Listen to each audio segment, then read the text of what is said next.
যে হাঁস সোনার ডিম দেয় তাকে পালতে সমস্যা নেই মনিবের। হ্যাঁ, ভারতীয় ক্রিকেটে 2027 বিশ্বকাপ পর্যন্ত দেখা যাবে রোহিত শর্মাকে।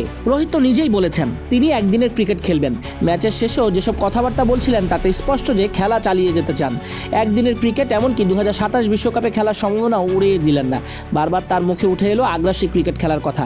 জানালেন এভাবেই খেলা চালিয়ে যাবেন যতদিন পারেন। রোহিত যদি চ্যাম্পিয়ন্স ট্রফি না জিততেন তাহলে প্রশ্ন উঠে যেত। তবে টি-20 বিশ্বকাপ জেতার পর চ্যাম্পিয়ন্স ট্রফি জিতে জাতিকে আরেকটা আইসিসি ট্রফি উপহার। শুধু রোহিত নয়, একই সঙ্গে বেঁচে গেলেন গৌতম গম্ভীরও। নিউজিল্যান্ডের বিপক্ষে টেস্ট সিরিজ হার, ঘরের মাঠে অস্ট্রেলিয়ার মাটিতে বর্ডার গাভাস্কার ট্রফিতে হার চাপে ফেলে দিয়েছিল রোহিতকে।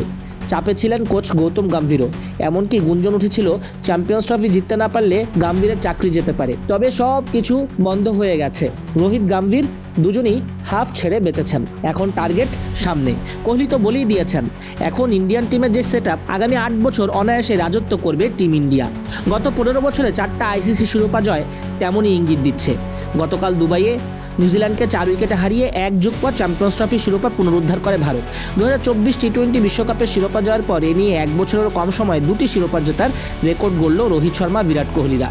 কোহলি বলেন, যখন আপনি ছাড়তে চান আপনি চেষ্টা করেন দলকে ভালো জায়গায় নিয়ে ছাড়তে। দলের ভবিষ্যৎ ভালো হাতে রয়েছে। আমাদের যা দল তাতে আগামী 8 থেকে 10 বছর ক্রিকেট শাসন করার জন্য আমরা তৈরি। কঠিন অস্ট্রেলিয়া সফর শেষে আমরা চেয়েছিলাম বাউন্স ব্যাক করতে, আমরা চেয়েছিলাম বড় টুর্নামেন্ট জিততে। শেষ পর্যন্ত আমরা সেটা পেরেছি। ড্রেসিং রুমে এখন অনেক প্রতিভাবান ক্রিকেটার, তারা ম্যাচ এগিয়ে নিয়ে যেতে চাইছে। আমরা সিনিয়ররা তাদের সাহায্য করতে পেরেই অনেক খুশি। অভিজ্ঞতা বিনিময় করছি এবং এটাই ভারত দলকে এতটা শক্তিশালী বানিয়েছে।